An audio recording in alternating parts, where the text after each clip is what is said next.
Bonjour, alors aujourd'hui je viens vous présenter un tarot. Voilà, le tarot double major. Donc c'est un tarot qui vient de Corée et vous allez voir, il est vraiment original. Alors on ne le trouve plus sur Etsy, enfin si, vous le trouvez sur Etsy, mais il ne livre pas en France. Voilà. Et sinon, sur Amazon France, ben, vous ne l'avez pas non plus. Par contre, vous pouvez le trouver sur Amazon US. Voilà, donc vous n'aurez pas de frais de douane, mais vous aurez des frais de port par contre. Et c'est encore le seul endroit pour le moment où on peut le trouver via la France. Voilà, donc ben, très belle boîte, hein, une boîte dure. Et vous allez voir, de toute façon, le jeu est de très très bonne qualité. Un petit livret. Voilà, alors en coréen et en anglais. Voilà, c'est tout. Et maintenant, je vais vous présenter le jeu. Un très très beau jeu, super intéressant. Moi, je le trouve assez fascinant. Et voilà. Alors déjà, je trouve que le dos est magnifique, avec ces petites fleurs de lys sur un fond un peu jaune parchemin ancien. Je trouve que c'est vraiment beau. Et en plus de ça, la bordure est dorée, mais pas un doré bling bling, quoi. Un doré un peu patiné. Voilà. Donc ça fait un très très beau jeu. Voilà. Je trouve que c'est assez réussi. Alors, ce jeu, il a une particularité que je vais vous dire tout de suite, mais vous allez le voir dans la présentation des cartes. C'est qu'il marche. Enfin, il est en double à chaque fois. C'est-à-dire que vous avez les doubles majeurs, hein, comme le nom du jeu, mais vous avez également les doubles cartes de cours. Voilà. Mais vous n'avez pas les cartes mineures. Elles ne sont pas dans le jeu. Et malgré tout ça, bah, le fait d'avoir les doubles majeurs et les doubles cartes de cours, ça nous emmène quand même à un jeu de 76 cartes. Et non pas 78 comme le tarot classique. Voilà, mais c'est quand même super intéressant. Vous allez voir, c'est super intéressant, c'est drôle, et puis en même temps, je trouve que quand on a un petit peu de blocage avec les cartes de cours, moi je trouve que ça permet un petit peu de... le fait d'avoir un côté... c'est pas le côté positif et le côté négatif des cartes, c'est le côté, je sais pas comment dire... le côté classique, le côté original du rider, et puis le côté comme si par exemple on le tirait à l'envers. D'ailleurs, si vous regardez le dos, vous voyez que c'est un dos où si vous le tirez à l'envers, vous voyez tout de suite que les fleurs de lys ne sont pas du tout dans le même sens. Donc c'est un jeu qui se tire complètement droit. Voilà, moi j'adore ça, je tire jamais mes... Enfin j'adore ça. Moi je tire jamais mes tirages à l'envers. Voilà, pour moi le tarot c'est comme un livre et je lis pas les livres à l'envers. Voilà, donc je fais tout à l'endroit. Je trouve qu'il y a assez de cartes positives et négatives dans un tarot pour en plus qu'on les mette à l'envers. Mais justement, dans ce jeu, vous allez voir, vous avez un côté lumineux et un côté un petit peu plus sombre. Voilà, on va dire ça comme ça. Alors, elles sont pas dans l'ordre, mais j'ai quand même, bon, bien sûr, pour la présentation, j'ai quand même mis les cartes ensemble, hein, les doubles ensemble. Sinon, ça n'avait aucun intérêt de vous le présenter. Alors, on va commencer par le jugement. Voilà, donc ça, c'est le jugement original du rider. Et là, c'est le jugement d'une autre version, enfin je sais pas comment dire, c'est le jugement qui accompagne le jugement original, quoi. Voilà, c'est-à-dire que quand vous faites un tirage, vous pouvez tomber sur celui-là ou sur celui-là, et forcément la signification va être différente. Voilà, et vous remarquerez aussi un point pour ce jeu quand même, c'est qu'il n'y a pas de bordure. L'illustration prend toute la carte, et ça je trouve ça super. Donc la mort. Voilà. Donc là, vous voyez, on pourrait dire, si on tire cette carte-là, que la mort s'apprête à avancer pour avoir un grand changement, hein, pour simplifier un peu. Hein. Là, on va dire que le changement a eu lieu. Maintenant, il est temps de se remettre sur pied pour réaliser un petit peu ce qu'on a envie de faire. Hein. Ça y est, tout a été mis à plat. Là. La grande... non, l'impératrice, pardon. Et là, on la voit ici. Voilà. Donc là, on a vraiment l'impression que l'impératrice est vraiment... l'impératrice, c'est un personnage toujours très douce, elle est tout en douceur, tout en rondeur. Et là, on s'aperçoit, vous voyez, elle caresse un léopard. On sent quand même qu'elle a... C'est une femme qui a de la poigne, malgré tout. Et là, on pourrait le voir comme ça sur cette carte. L'empereur, n'importe quoi, mais qu'est-ce que je dis, moi, l'empereur? Je sais pas, j'ai un problème avec les cartes ce matin. Le magicien, voilà. Donc le magicien classique, et alors là, on a le magicien qui a un gros ras-le-bol de ce qu'il était en train de faire. Et là, on sent que là, il est temps de faire une pause. Voilà. Alors, je voudrais préciser que ce jeu, ça n'a rien à voir avec l'after ou le before tarot, où c'est des séquences qui ont lieu un petit peu quelques secondes avant ou quelques secondes après. Là, ça n'a rien à voir. C'est vraiment deux cartes très différentes selon le tirage. Voilà, là, vous allez... bon, bah voilà, le battleur, on voit que c'est le battleur classique hein, qui se met à l'œuvre. Bon, si on tire cette carte-là, on s'aperçoit que là, on n'a plus trop envie de faire quoi que ce soit. On a surtout besoin de prendre une pause et d'arrêter ce qu'on entreprenait avant parce que... parce qu'on... C'est même pas qu'on n'en peut plus, là, il n'y a pas de fatigue. C'est simplement, on est lassé, quoi. Voilà. Alors, la force, voilà. Et la force, en deuxième carte. Donc là, on voit que le côté un petit peu dominé a changé. Alors, la lune. La lune. Donc voilà, et j'aime bien là, la lune, on s'aperçoit que peut-être que les épreuves se terminent. On voit l'écrevisse, c'est ce qui représente un peu notre inconscient. Et on voit que là, elle sort enfin de l'eau. Donc voilà, là, c'était plutôt... elle était à moitié dans l'eau, hein, l'écrevisse. Voilà, c'est des choses qui sont enfouies. Et là, on voit qu'elle sort. Et puis finalement, vous voyez les animaux qui se sauvent, la lune qui se cache. Donc on pourrait penser que... Enfin, moi, je le vois comme ça. Moi, je sais pas, je me dis, on arrive peut-être à un terme ou à une fin au niveau des épreuves. Enfin, les choses ont peut-être commencé à évoluer. Mais en y regardant de plus près, ça peut être aussi tout le contraire. Ça peut être justement les épreuves sont bien là maintenant et il va falloir gérer vraiment les choses. Le fait de voir cette lune cachée derrière les nuages, je sais pas ça. En tout cas, elle est super intéressante cette carte. L'impératrice. Voilà, et là, l'impératrice qui finalement a posé le chapeau, le livre, et découvre enfin ce qui se passe derrière son rideau de grenade. Le pendu.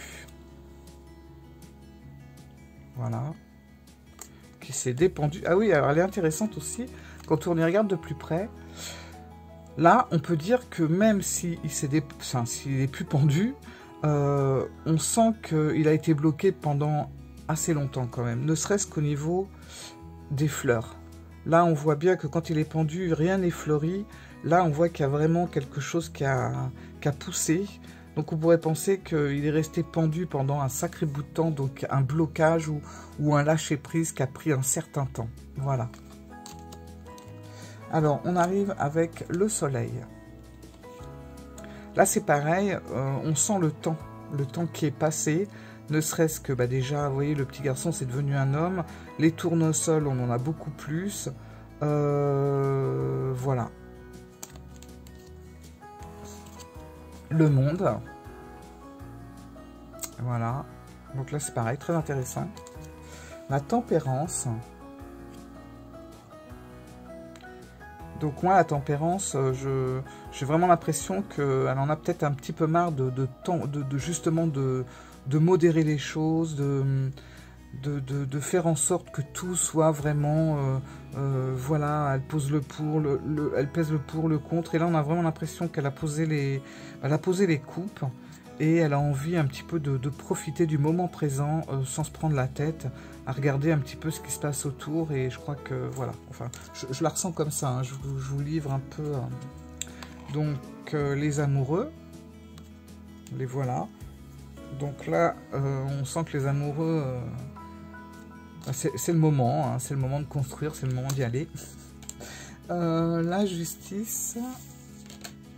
Et la justice en seconde carte. Où là, l'épée est en bas. Les yeux sont bandés. Donc on pourrait imaginer qu'elle gère plus grand chose. Et que maintenant, tout part un petit peu dans tous les sens. Et elle n'arrive plus trop à distinguer le vrai du faux, peut-être. Le diable c'est pareil, ce diable-là, toujours sûr de lui, qui nous entraîne des fois dans des trucs pas toujours très cool. Bon, bah, faut qu'il fasse attention, parce qu'il y a un moment donné, les choses reprennent le dessus, et le diable se retrouve en mauvaise posture. L'ermite... L'ermite à qui la lanterne est très importante, puisque la lanterne et son bâton, c'est un petit peu ce qui l'aide à se guider pour avancer. Bon, bah là, le pauvre homme n'a plus de lumière à sa lanterne. Donc il s'est fait un petit peu un feu de fortune, hein, mais on voit que, bon, on voit que là, il avance plus, il est vraiment en pause. Alors, je vais pas toutes le hiérophante. Voilà. Donc là, les moines ont disparu sur celle-là. Et il est avec son chapelet. Là, on a l'impression qu'il réfléchit, en fait. Il triture son chapelet, il a posé son truc. Il est avec son chapelet à la main, le doigt sur la tête. Enfin, comme s'il réfléchissait un petit peu à certaines choses. Ah, le fou. Le fou, je l'adore, parce que voilà, hein, le fou, on se dit tout le temps, lui, à un moment donné, il va s'éclater, quoi. Il va faire un faux pas et il va tomber dans le précipice. Combien de fois, quand je vois ce fou, la tête en l'air, comme ça, un petit peu, genre, je siffle, je me balade, j'ai mon polo, enfin, mon baluchon et ma fleur... allez, je pars à l'aventure, je m'en fais pas, machin truc. Ben oui, mais il y a un moment, à ne pas regarder où on met les pieds, on finit par tomber. Et là, maintenant, ce fou qui n'avait aucune contrainte, aucune priorité, là, on voit qu'il va commencer à en avoir, ne serait-ce que essayer de sauver sa peau, parce que là, il est en mauvaise posture aussi, et il risque de se noyer. Ah, la roue de fortune, elle est superbe, la roue de fortune. La roue de fortune, ça veut dire beaucoup de choses aussi. Cette roue qui est fendue, qui est même complètement coupée en deux. Ça, je vous laisse imaginer la suite. Alors, dans les cartes majeures de ce jeu, j'aime particulièrement la tour. Là, on voit, bon, on connaît aussi la tour, hein, c'est enfin, un événement brusque, quelque chose d'assez imminent qui va arriver, ça va être assez brutal, etc. Et j'aime beaucoup parce que là, dans la seconde carte, on voit ce personnage qui retient en fait l'effondrement de cette tour, tant bien que mal, mais on voit qu'il essaye de faire quelque chose, donc on a vraiment l'impression que dans cette carte, on nous dit, quoi qu'il arrive, même si c'est quelque chose qui arrive comme ça très soudain et qu'on ne gère plus, il faut quand même croire, il faut y croire, et il y a peut-être quelqu'un ou quelque chose qui va faire en sorte qu'on va être limité dans la catastrophe. J'aime beaucoup cette carte. Comme quoi, le côté sombre n'est pas forcément la carte, la seconde carte. Hein. Voilà. L'étoile. Voilà l'étoile. Voilà. Le lion, voilà, c'est on part, on commence à prendre les rênes et on y va. Et puis là, on voit que ben, le personnage ne va pas pouvoir gérer cette situation et que les choses vont pas avancer. Hein. Là, ça va au-delà de ce qu'il a envie de faire. Là, on voit son lion et il dort.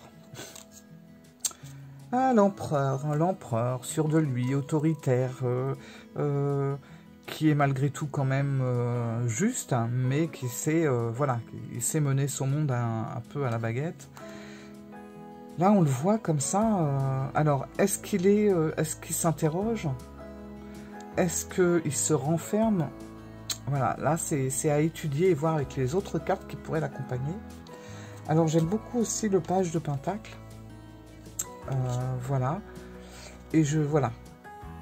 Moi, là, ça me donne vraiment l'impression que le page qui commence son chemin avec son écu, là, j'ai l'impression que ben, il a envie de se faire un peu remarquer. Voilà.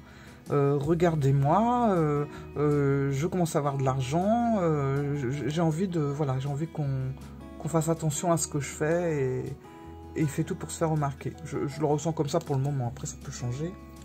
Le roi de Pentacle, voilà. Donc là, elle se ressemble, mais si on regarde bien, on voit qu'il y a quand même quelque chose qui se passe. Hein. Ah, le cavalier de Pentacle, je l'aime beaucoup aussi.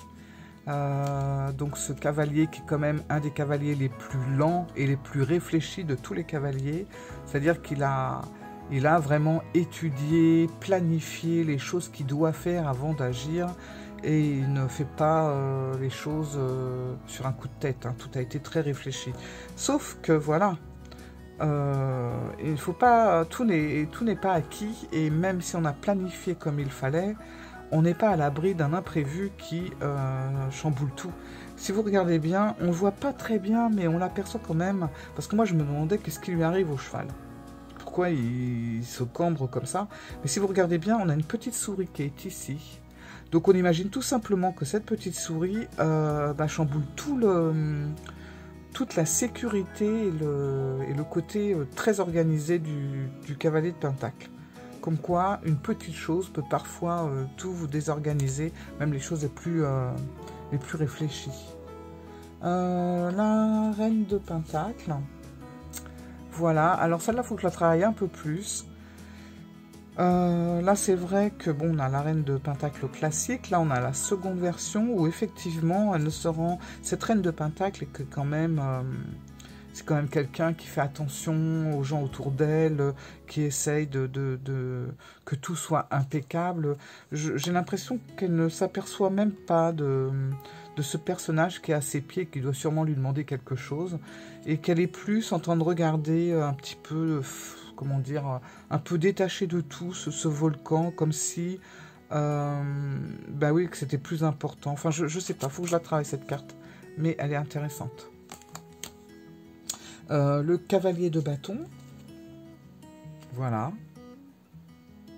Donc là, le cavalier... Alors, moi, je me demande, est-ce qu'il est tombé de son cheval? Est-ce qu'il recherche son cheval? Est-ce qu'il s'est arrêté pour observer quelque chose? À voir, c'est le cas de le dire. La reine de bâton. Voilà. La reine de bâton qui, elle aime qu'on la remarque. Elle aime se montrer. Elle aime parader. Voilà. Hein, moi, je la vois comme ça, la reine de bâton. Elle aime briller. Et là, on se rend compte que elle est descendue de son trône. Et puis finalement, elle préfère s'occuper de ses fleurs, de ses tournesols. Voilà. Donc peut-être qu'elle a pris conscience de quelque chose, que le paraître, c'était peut-être pas tout. Enfin, je sais pas. Bon, moi après, je vous donne les idées comme elles me viennent. Hein. Alors, le roi de bâton. Voilà. Voilà, alors là c'est pareil, j'ai pas encore trop bien réfléchi au truc, mais là on voit le roi de bâton classique, et là on voit la deuxième carte du roi de bâton, où il tape au sol avec son bâton, et il regarde ce qu'il fait, voilà. Il faut que je travaille là-dessus aussi. Le page de bâton. Voilà. Là, le page de bâton, on a vraiment l'impression qu'il est... il a un peu... Il me fait penser un petit peu au fou. Voilà. Le cavalier de coupe. Hein, j'adore, le cavalier de coupe, il me fait rigoler. Alors c'est vrai qu'on se demande vraiment s'il n'y avait pas un peu de vin dans sa coupe. Parce que là, il se retrouve carrément à l'envers de son cheval. Heureusement que le cheval connaît le chemin et qu'il y va, mais on a l'impression que là, il gère pas du tout le truc. Heureusement qu'il y a le cheval.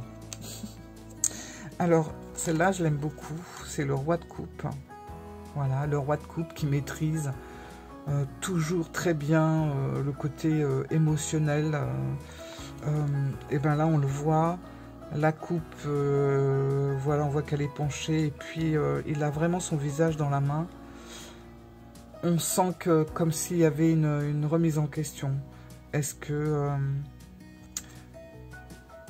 en plus, quand on regarde, vous voyez, la mer est agitée. Bon, là aussi, mais j'ai l'impression qu'elle est encore plus agitée parce que là, on voit le bateau. On voit la coque du bateau. Là, on la voit plus, donc on pourrait penser que les choses sont encore plus mouvementées. Voilà, bon, à voir. Hein. La reine de coupe. Alors là, c'est pareil, hein, c'est quelqu'un qui maîtrise ses émotions. Donc elle est là, elle regarde sa coupe et tout. Et là, vous voyez, là c'est pareil, elle lâche carrément. On dirait qu'elle lâche prise en fait. Puis qu'elle se dit, allez c'est bon, j'ai envie de m'éclater, j'ai envie de m'amuser, j'ai envie de lâcher prise. Le page de coupe. Voilà. Sa tête. Le roi de... Non, la reine de coupe. Tout est mélangé en fait. La reine d'épée, pardon. Je me demande pourquoi le valet de coupe était avec les épées. J'avais pas trié l'ordre, mais quand même. J'avais trié les suites, bon bref. Reine d'épée. Voilà. Très sûre d'elle, qui aime bien qu'on lui dise la vérité, qui aime bien y voir clair. Elle aime trancher, enfin on voit, elle est sûre d'elle, hein, voilà.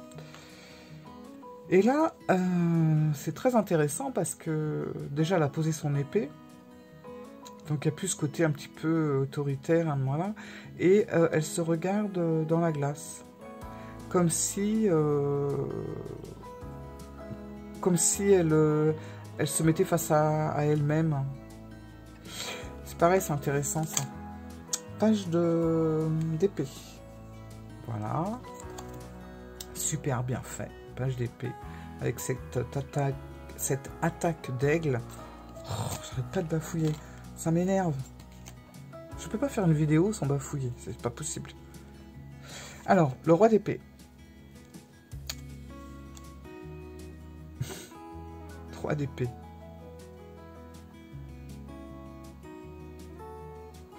Ouais, le roi d'épée, c'est pareil. Lui, c'est quelqu'un qui gère les choses. Hein. Voilà, c'est blanc ou noir avec lui. Il n'y a pas de gris. Hein. Donc, on tranche dans le vif. Et puis, et pas de chichi. Là, on a l'impression que qu'il se dit, bon, pourquoi pas. Je vais étudier le truc. À voir.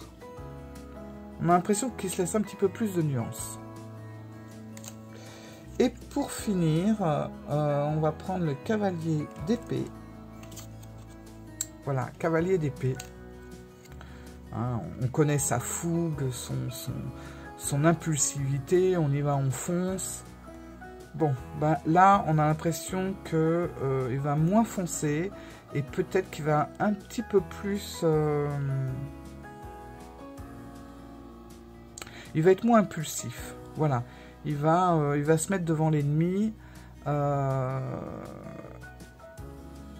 Et on va essayer de se regarder dans les yeux. Et on va... alors, c'est pas qu'on va négocier, hein, mais...